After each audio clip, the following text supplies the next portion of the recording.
Queridos irmãos, queridas irmãs, boa noite a todos.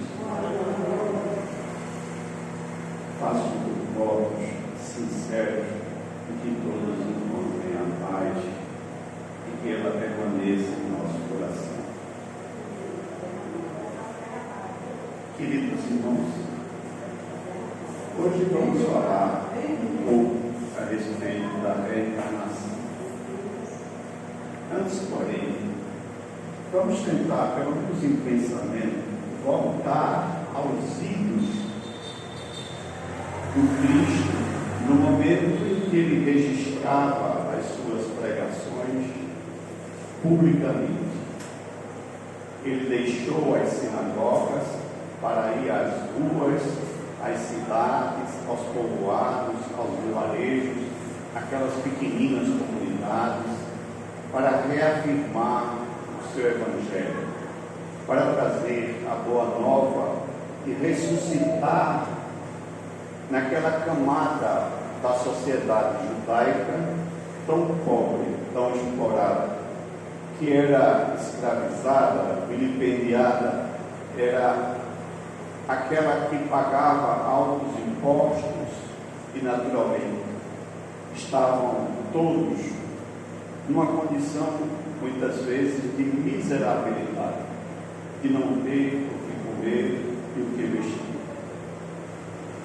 Para esses, então, que eram os deserdados da sociedade, trazia o Cristo uma palavra de ânimo, uma palavra de que todos os pobres eram os diletos filhos de Deus.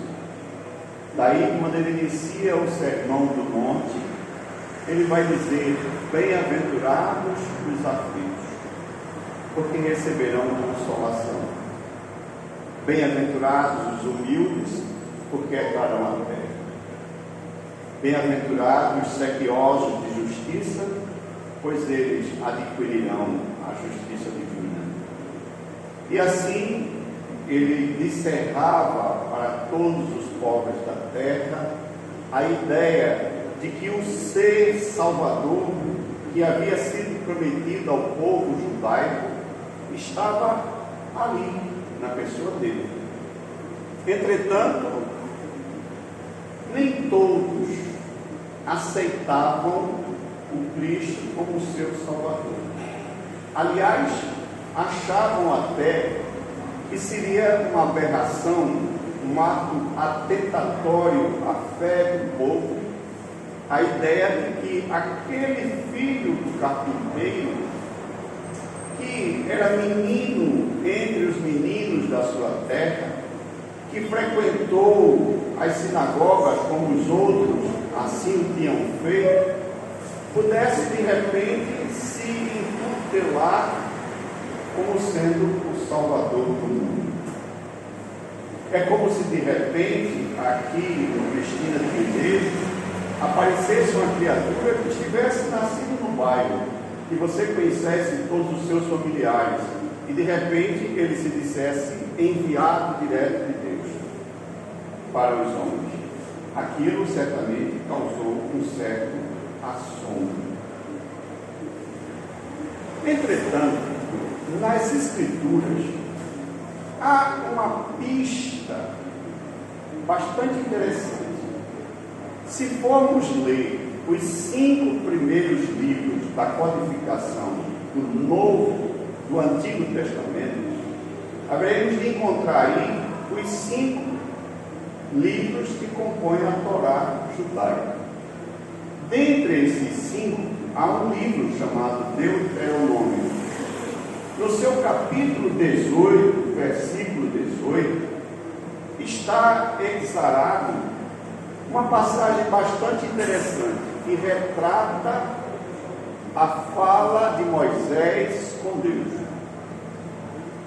E segundo está aqui escrito, Deus se reporta a Moisés com as seguintes palavras: levantarei do meio dos seus irmãos um profeta como você.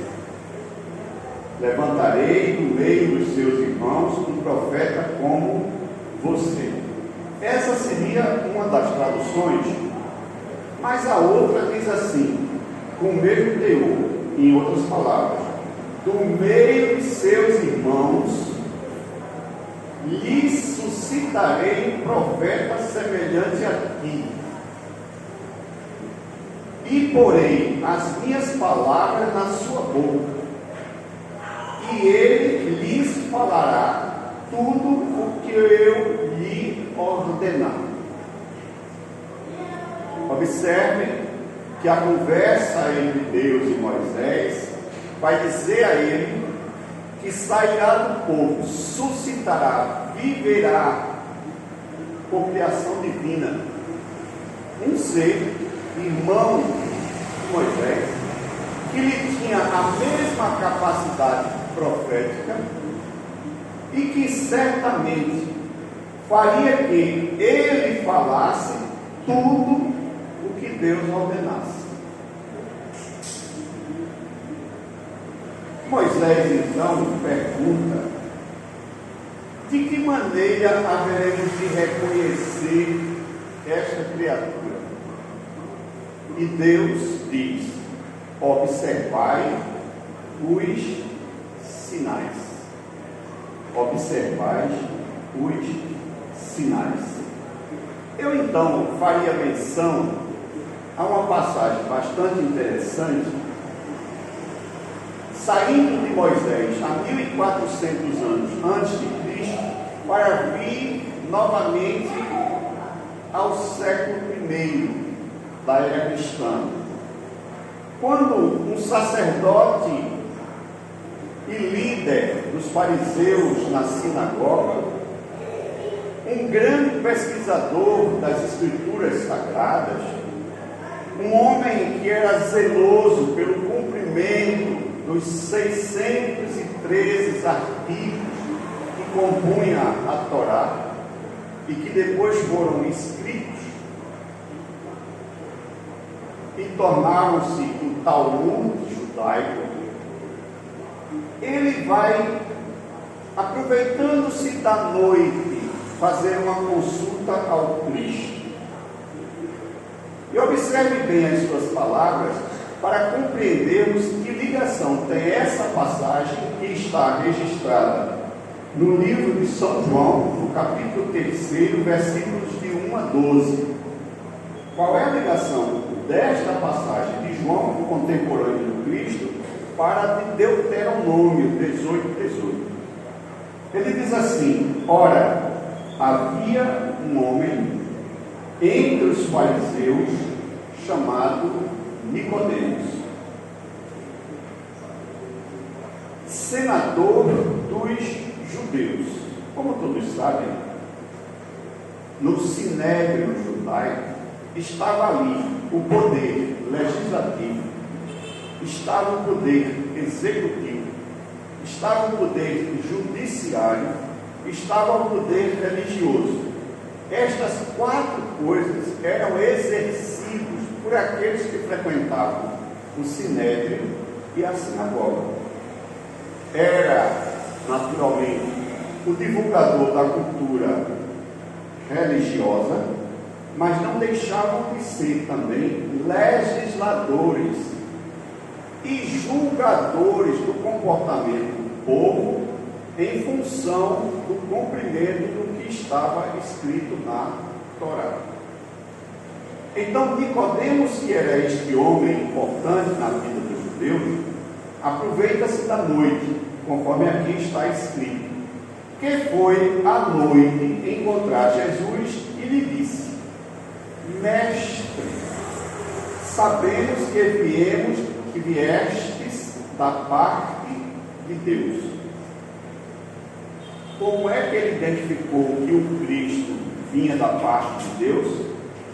É porque os sinais que o Cristo estava a fazer, em termos de curas, em termos de perdão dos pecados, em termos de expulsão dos demônios, em termos de ressuscitar, entre aspas, a vida os que tinham morrido, fazia que aqueles sinais não poderia ser feito senão por alguém que houvesse sido enviado de Deus.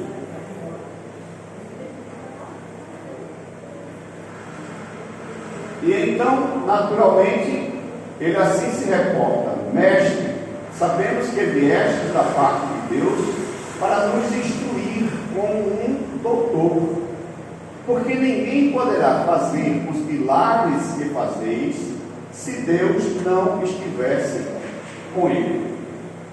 Então, esta era a afirmação de que ali estava o Filho de Deus, com todos os seus poderes, apresentando todos os sinais dessa condição excepcional de ser o ser indicado para a salvação da humanidade. Nicodemos assim atestava, ele que era um fariseu, e que, como todo mundo sabe, na sinagoga havia muitos aqueles que eram contrários à mensagem de Cristo, achavam que ele era um impostor, e assim ele foi julgado e condenado. Pois bem, Jesus lhe respondeu: em verdade vos digo, ninguém pode ver o reino de Deus se não nascer de novo. Ninguém pode ver o reino de Deus se não nascer de novo.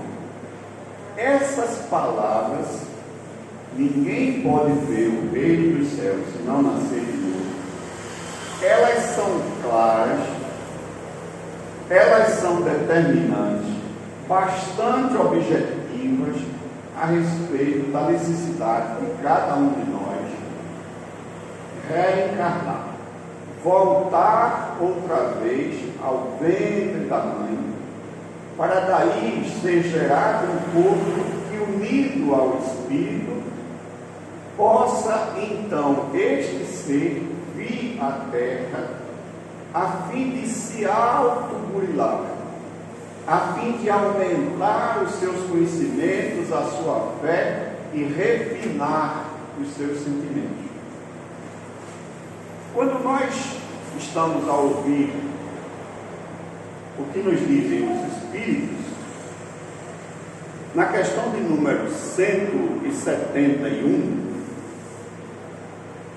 os Espíritos vão falar a respeito da reencarnação com as seguintes palavras, questão 151 do Livro dos Espíritos: sobre o que está baseado o dogma da reencarnação.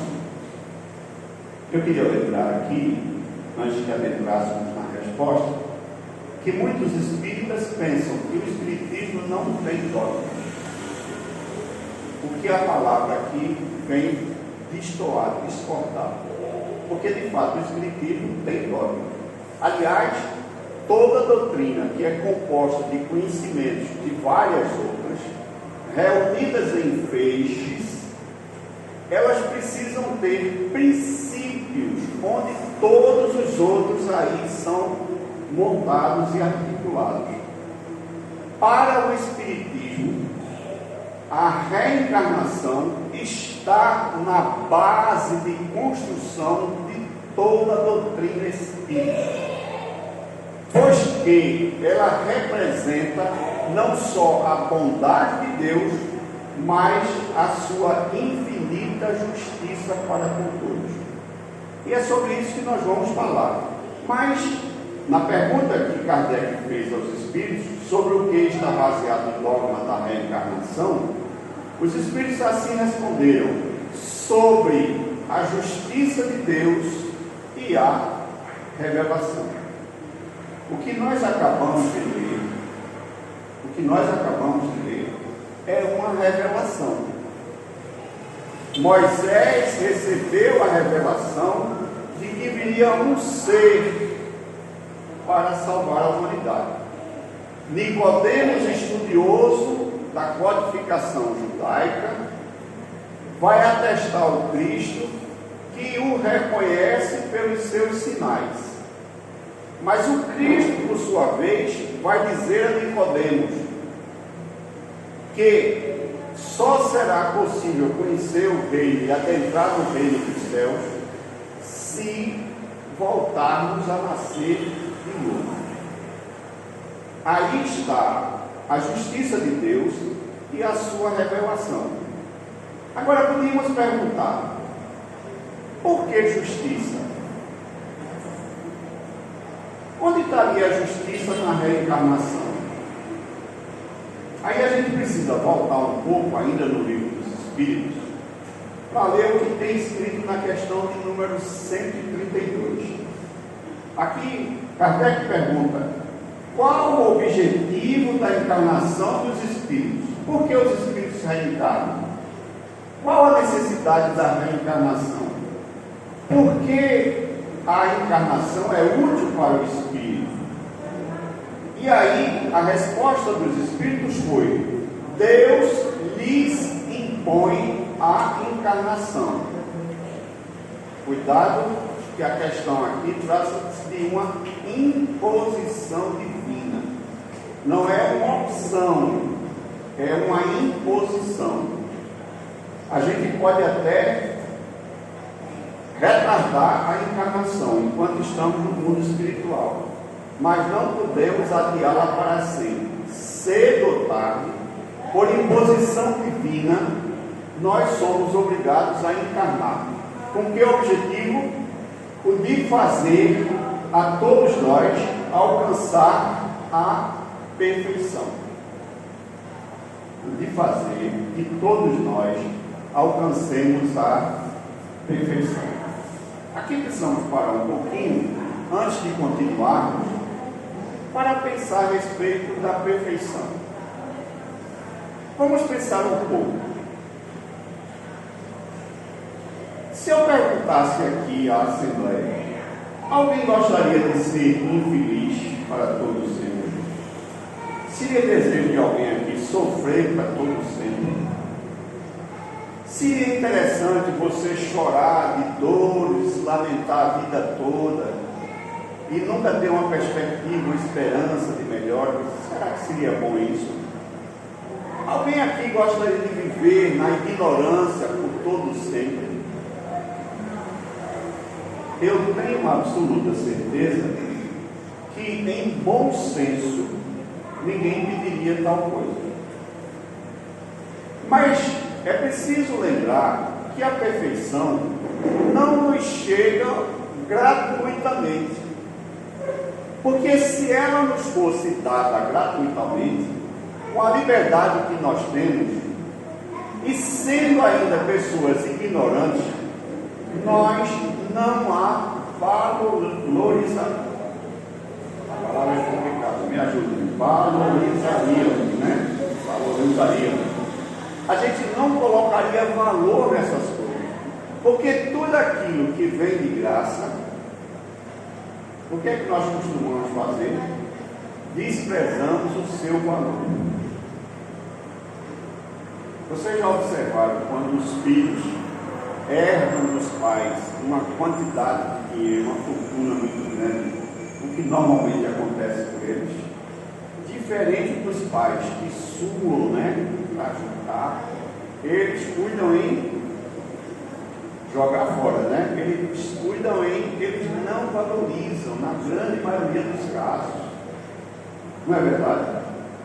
Então a gente não pode chegar à perfeição como sendo uma coisa que herdaríamos sem nenhum esforço, sem nenhum trabalho. Para isso, então, a encarnação,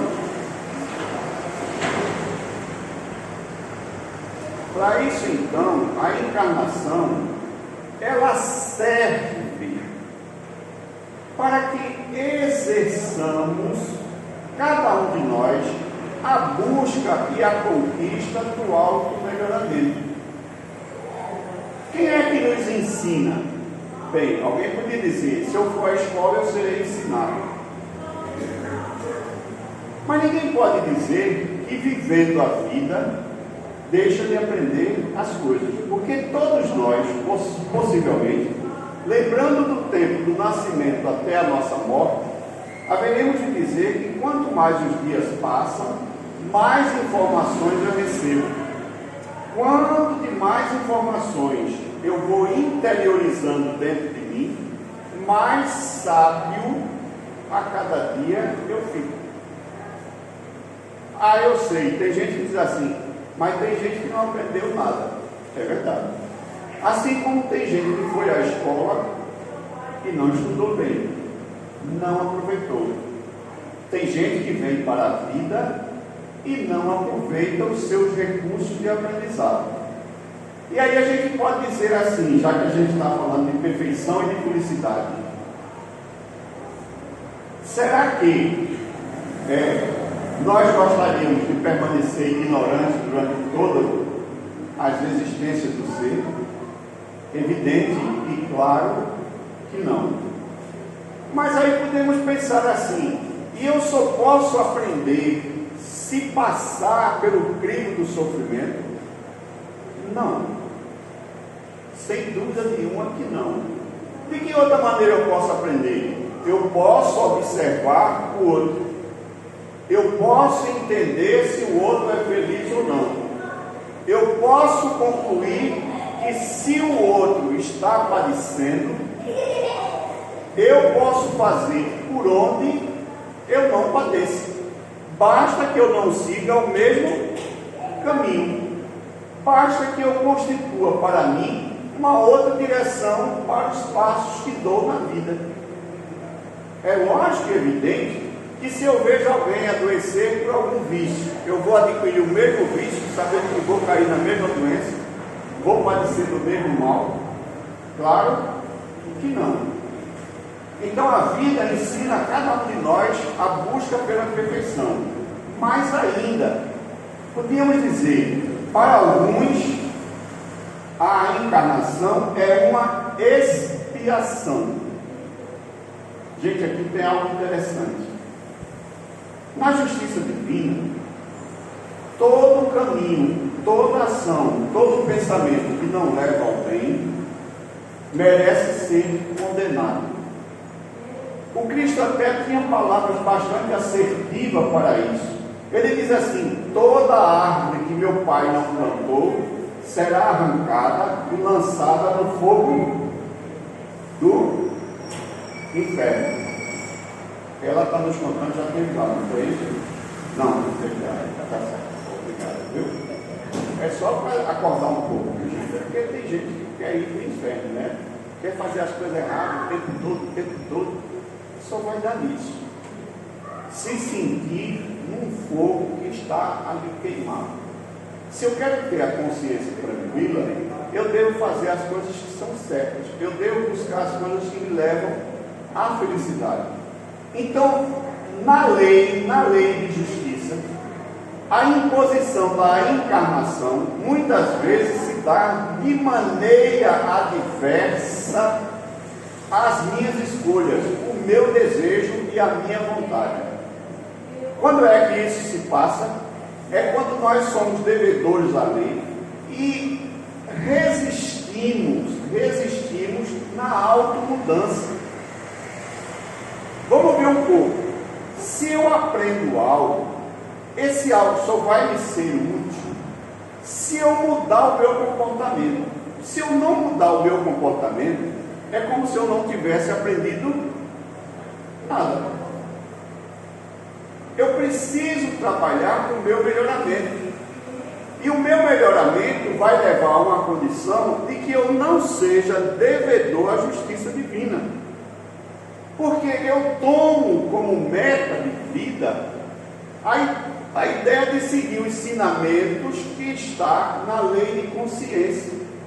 Se eu fizer algo que a minha consciência acuse em contrário, eu já estou certamente me desviando do caminho do bem. É interessante, porque se você me perguntar como é que eu descubro o caminho do bem, ouça a sua consciência. Nenhum de nós que há de fazer algo errado, ele deixará de receber um aviso para que ele pare, para que ele pense, para que ele medite sobre a responsabilidade que tem e mude o seu comportamento. Isso não precisa ser alguém que tem pós-graduação, que tem doutorado, tem mestrado em coisa nenhuma na vida. Cada um de nós sabe, sente no íntimo, quando está a favor da lei que lhe manda a consciência ou não. Isso dos menores aos maiores. Então, pela lei de justiça, nós somos responsabilizados pela consequência dos nossos atos. E aí a justiça faz que nós expiemos as nossas faltas. Tem mais uma coisa. Para outros, a encarnação é uma missão. O que quer dizer uma missão? Quando eu sou pai, por exemplo, eu tenho uma missão como pai. Eu tenho responsabilidade na educação dos meus filhos? Sim ou não? É uma missão que como pai eu assumo. Será que como filho eu tenho uma missão? Eu devo respeitar meus pais, eu devo honrar meus pais? É minha obrigação? Claro que é. Nesse sentido, eu aceito as missões.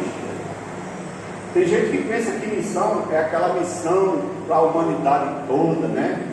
Os missionários de Deus são para essas grandes missões.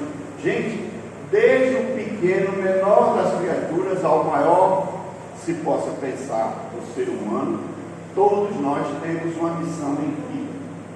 Para cumprir bem esta missão, é que nós reencarnamos. Agora, cuidado, e muito cuidado, porque tem algo aqui bastante interessante. É que, na verdade, todos os espíritos, eles foram criados simples e ignorantes. Espera aí, simples e ignorantes, o que quer dizer isso? É que lá no primitivismo do ser, lá no homem que desceu das árvores e se alojou nas cavernas, ele não tinha compreensão e entendimento sobre muitas coisas. Ele não compreendia as leis divinas, nem entendia o que era Deus.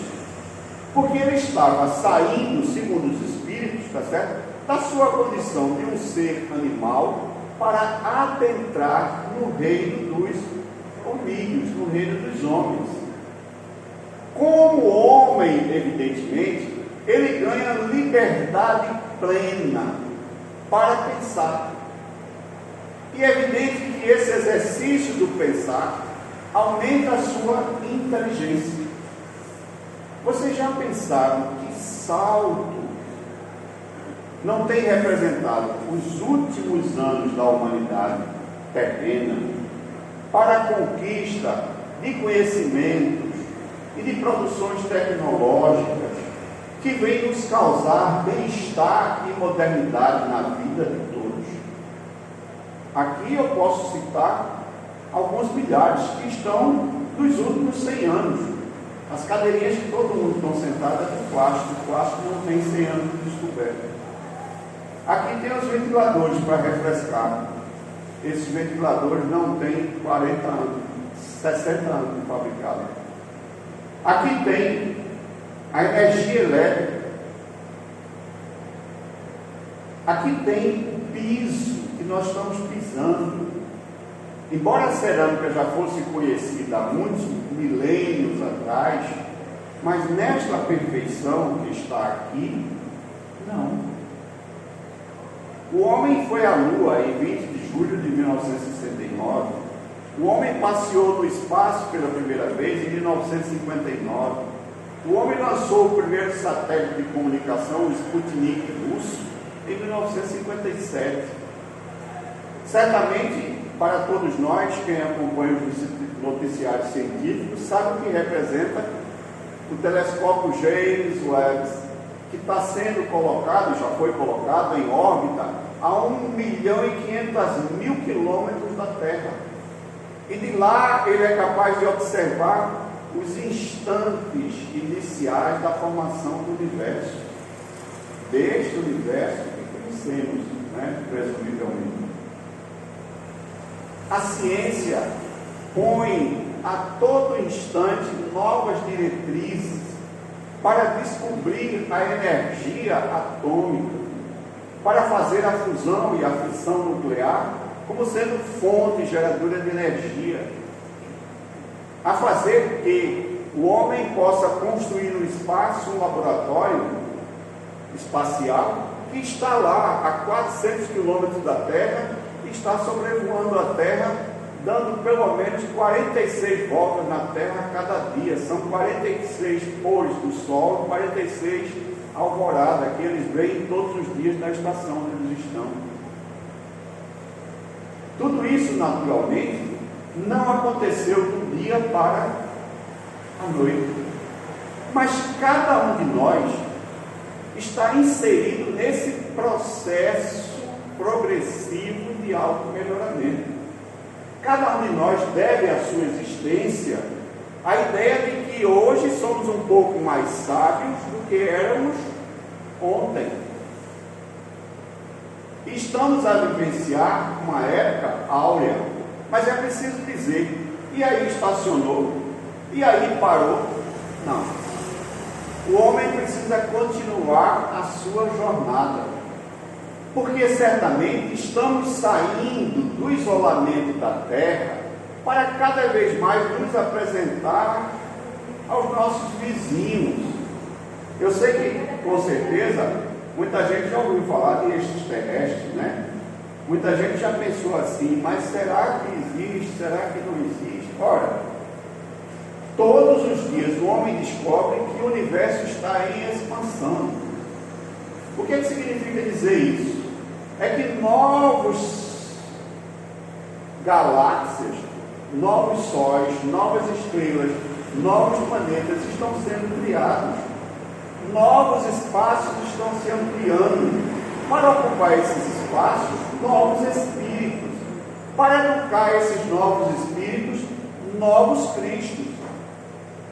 Possivelmente a gente já lhe perguntar, então não existe um só Cristo? Não. Não existe um só Cristo. Cristo é um Espírito que, pela sua maturidade espiritual e pelo seu alto aprimoramento, ele alcançou a condição de estar num círculo íntimo daqueles que partilham a vontade do Criador. Por isso ele disse, eu e o Pai somos uno. Ou seja, o que eu penso é o que meu Pai pensa. Ele está falando, naturalmente, de uma uniformidade do pensamento. Não tem filhos que têm tanta afinidade com os pais, que diz assim, o que pensa o pai, pensa o filho. O que faz o filho, faz o pai. Então, naturalmente, o que ele está dizendo é que ele tinha uma sintonia de pensamento com Deus. Essa sintonia de pensamento o coloca naturalmente na condição de receber ordens diretas do Pai. Quando ele diz assim, eu não vim para ser servido, eu vim para servir. Mas ele diz mais, eu não faço a minha vontade, eu faço a vontade daquele que me enviou. O que ele está dizendo com isso? Que tem uma relação íntima com o Criador. Mas ele não está só.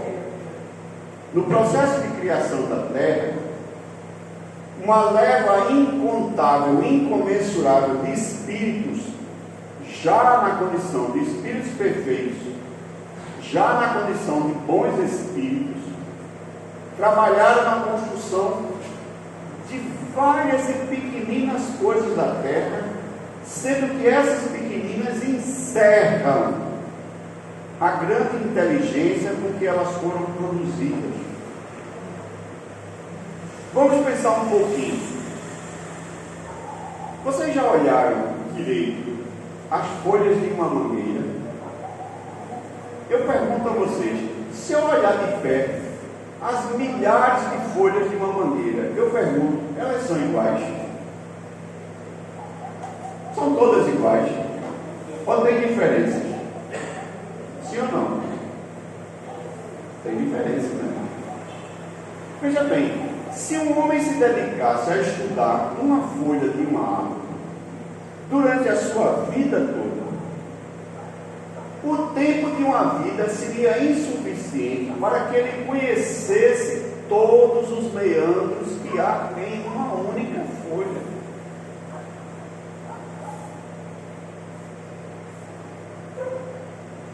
A criação é tão perfeita. Põe as suas mãos para frente e olhe suas mãos. Eu pergunto, será que nela está a sua identidade? Será que ela diz quem você é? Você tem uma digital. Somos no planeta quase 7 bilhões de criaturas. Sabe quantas digitais tem uma iguais às outras? Nenhuma. Se eu olhar no fundo dos seus olhos e observar sua íris, esse desenhozinho que aparece dentro dos olhos, né? Na íris dos olhos, ele é individual. Não é para os que estão vivos, não, é para todos os que já viveram sobre a terra. Ele é tão individual e tão diferente dos outros. Não existe um igual ao outro. Mas você já imaginaram a máquina no corpo humano, o quanto ela representa na cadeia evolutiva dos animais da terra, até alcançar o homem animal, até alcançar esse estágio, os seus sistemas cardíacos circulatórios, os seus sistemas digestórios, os seus sistemas excretores, os seus sistemas respiratórios. Você já imaginou a complexidade de todos esses órgãos trabalhando uníssonos, como se fosse uma única coisa, e são tão diferentes e realizam tantas tarefas diferentes. O seu estômago realiza uma tarefa diferente do seu intestino, mas o seu cérebro realiza uma tarefa diferente dos seus olhos. E, no entanto, com tanta complexidade, com cada um desses órgãos, todos trabalham em comum acordo. Então, certamente, isso é uma grande obra de engenharia. Para não dizer, o próprio planeta em que nós vivemos é outra grande obra. Gente, nós estamos trafegando no espaço a algo em torno de 150 milhões de quilômetros do Sol. Mas a gente fica pensando assim, se fosse 1 milhão de quilômetros a menos ou 1 milhão de quilômetros a mais, ou a gente morreria assado, ou morreria de frio. Você já pensou se o mar, o oceano, tivesse um palmo de água a mais no fundo? Todos os oceanos, um palmo de água a mais no fundo. Sabe que ele teria uma quantidade de algas necessárias marinhas que respirará todo o oxigênio da Terra, eles respirariam, porque eles se produziriam e faltaria oxigênio para nós. Você já pensou se o ciclo das águas da Terra eles fossem quebrados, ou seja, se a água não voltasse ao mar, não evaporasse, não formasse as nuvens, não se condensasse, não caísse em forma de chuva, não formasse os olhos d'água, não formasse os rios, que os rios alimentam o mar outra vez. Já pensou em todo esse encadeamento? Se um desses fosse quebrado, o ciclo da terra que abriga a vida estaria em perigo. Mas tem muita gente, quando se levanta no dia, né, que olha o tempo e diz assim, já está chovendo, odeio quando chove. E aí reclama que chove. E no dia que faz calor, ele olha para o sol e diz assim, não podia vir um ar-condicionado não, esse negócio do sol assim, tão afim, dá um calor danado, isso é insuportável a vida. E reclama do calor da vida. Não sabemos nós que o ar que respiramos advém da fotossíntese das plantas. E as plantas realizam fotossíntese fazendo com que o CO2 que eu respiro para fora,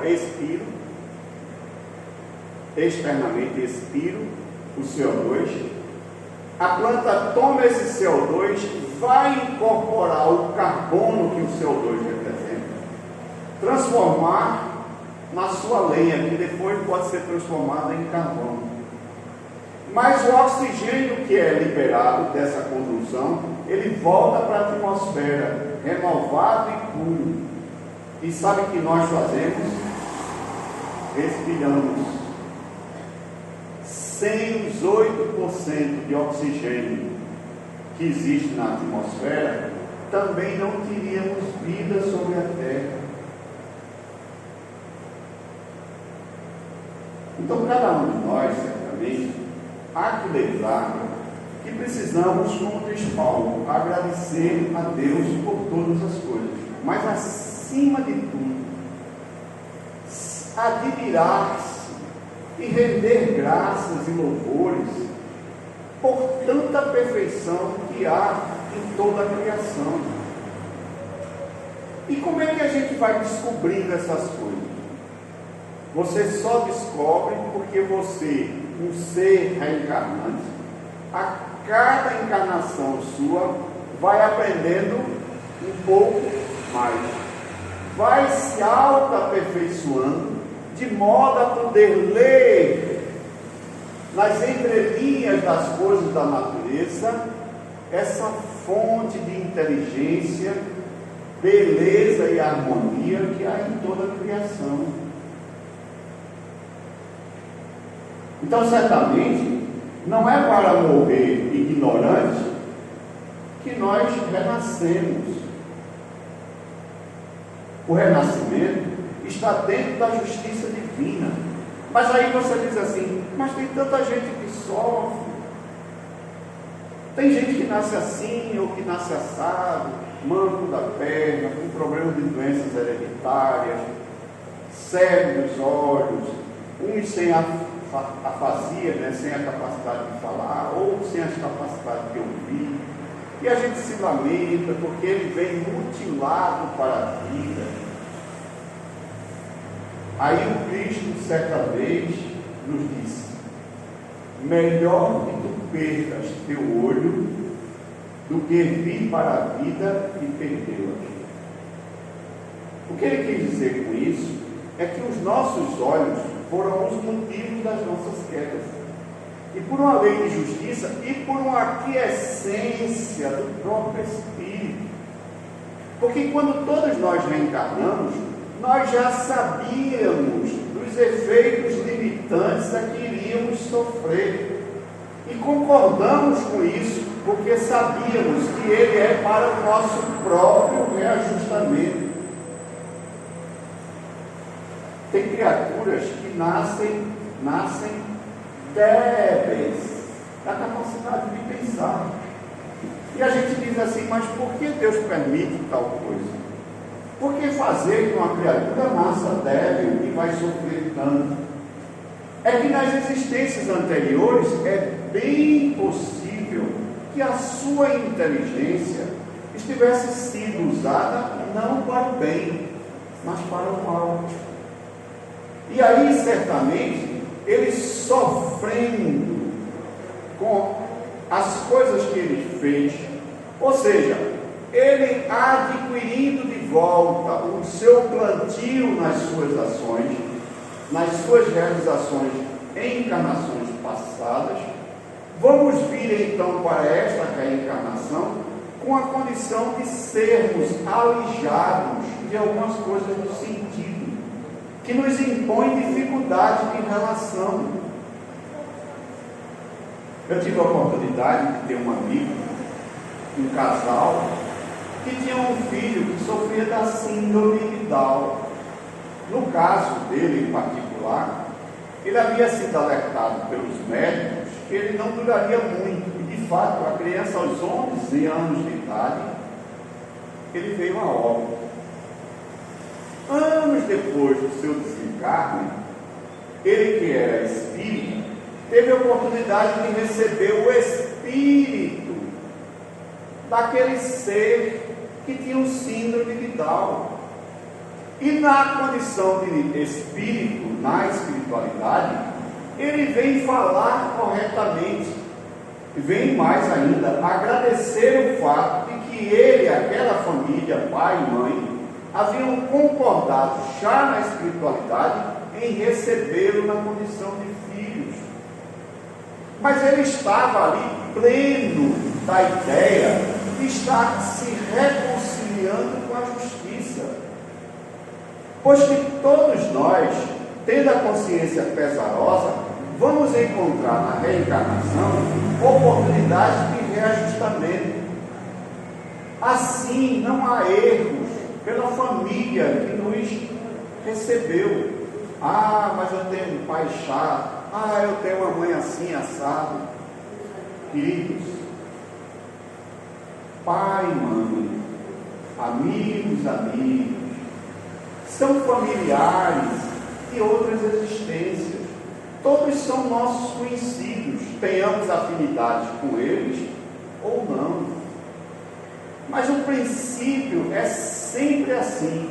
Se já estamos na condição de sintonia do pensamento e do desejo, a encarnação vai reforçar mais a ligação desses laços familiares. E se o espírito não é tão concorde conosco, se ele tem diferença conosco, a encarnação também serve. Muitas vezes a gente diz assim, mas tem uma família ali bastante interessante. Todos parecem comungar das mesmas ideias familiares, mas tem aquela criatura que é o patinho feio, que é a criatura que nasceu, parece fora da ninhada. Ele é totalmente diferente.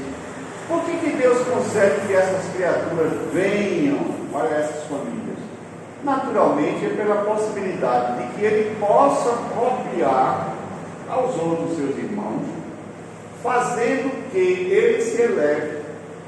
E para aqueles que recebem essa criatura, é fazer também provas para suportar pacientemente as diferenças do mundo.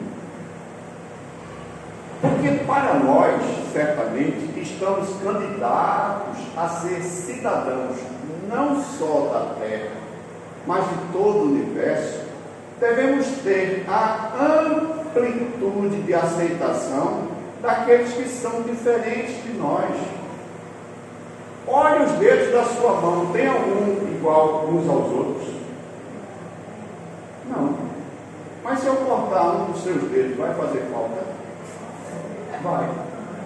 Com certeza, vai fazer falta. Então todos eles, apesar de diferentes, todos eles são úteis. Todos têm uma finalidade. Então aqueles que vemos ao nosso redor, daqueles que têm afinidade e daqueles que só há discordância, todos nós temos um laço de relação para aumentar a nossa alteridade. Tem gente que confunde a palavra, né? Pensa que eu estou falando de autoridade. Aí não põe autoridade como sendo algo ditatorial. Você tem que ser como eu quero que seja. Gente, ninguém é igual uns aos outros. Nós estamos em processos de melhoramento em posições diferentes, de entender, de compreender, de sentir o mundo. Mas creia no que eu vou lhe dizer. Se o mundo tivesse uma única cor, meu Deus, já pensou quanto de beleza não perderíamos se tivesse todas as coisas com uma única cor?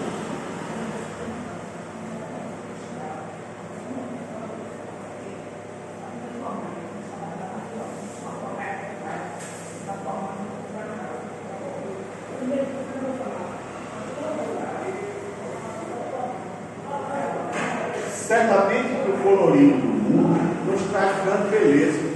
A diferença na posição em que estamos em relação à perfeição é também para nós motivo de pensar e de agradecer.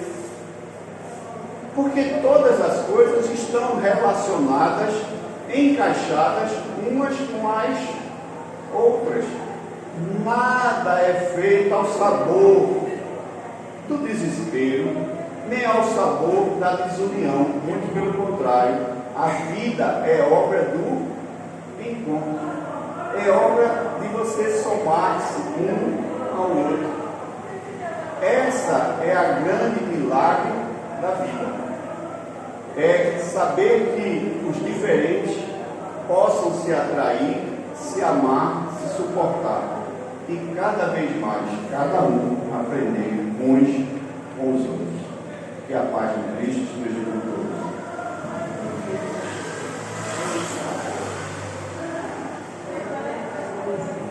Agradecemos de coração ao nosso irmão Valmir e de antemão, o próximo mês já está agendado já.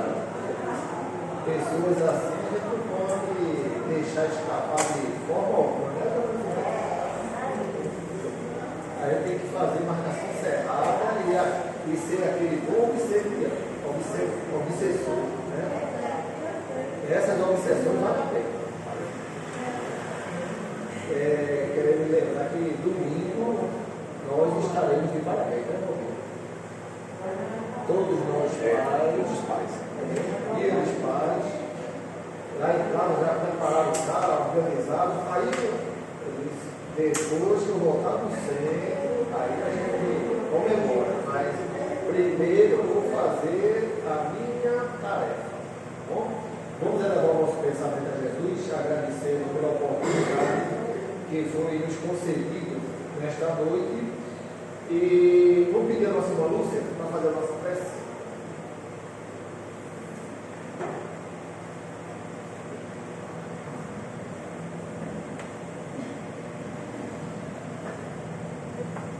Vamos levar os nossos olhos, fechar os nossos olhos, agradecer a Jesus por mais uma oportunidade.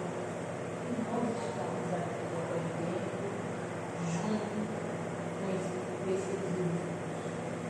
Obrigada, Senhor Jesus, Pai nosso que está no céu, santificado seja o vosso nome, venha a nós o vosso reino, seja feita a tua vontade, assim na terra como no céu. O pão nosso de cada dia nos ajuda, Senhor, para que possamos nós vencer as nossas imperfeições, que a palavra do Mestre Jesus faça Agradecidos estamos, Senhor Jesus, pela grande oportunidade que foi dada a cada um de nós de poder servir. Que sejamos sempre servidores do bem. E que em teu nome, em nome da nossa Mãe Santíssima e das nossas falanges de espíritos amigos, possamos finalizar a nossa reunião da noite de hoje.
vai dizer assim, Josanilo, Valmir, sou eu.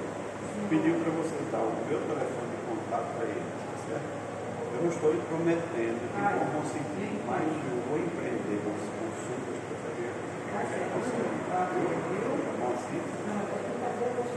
Eu sei que pelo menos um kitzinho de infância a gente consegue. Eu acho que é isso. Viu? Claro que eu faço contato. Não esqueça, claro que eu vou passar mensagem para ele também dizendo que uma pessoa vai. Como é o nome da senhora? Maria da Cruz. Não, tudo bem, não precisa não. Eu só quero falar com ele, porque ele faz contato comigo, entendeu? Não, a senhora não vai voltar na quinta-feira. Aí a senhora volta e volta a falar com ele. Certo? E aí ele vai pegar o seu contato, traga o telefone para eu entrar em contato. E aí eu posso ver com ele ou com a senhora para ver o que a gente vai fazer.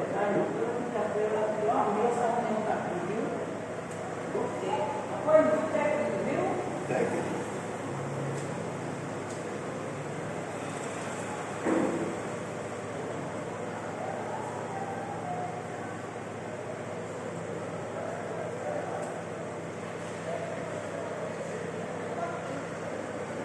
Tchau, querido. Amém.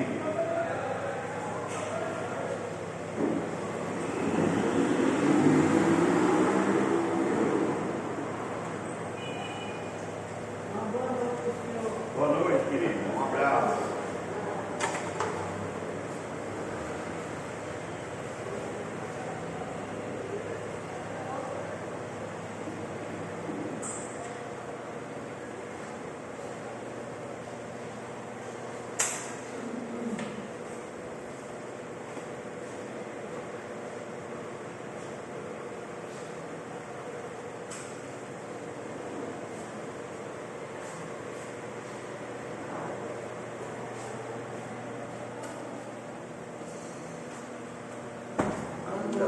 Ainda está ligada a câmera aqui, acho que ele esqueceu de desligar.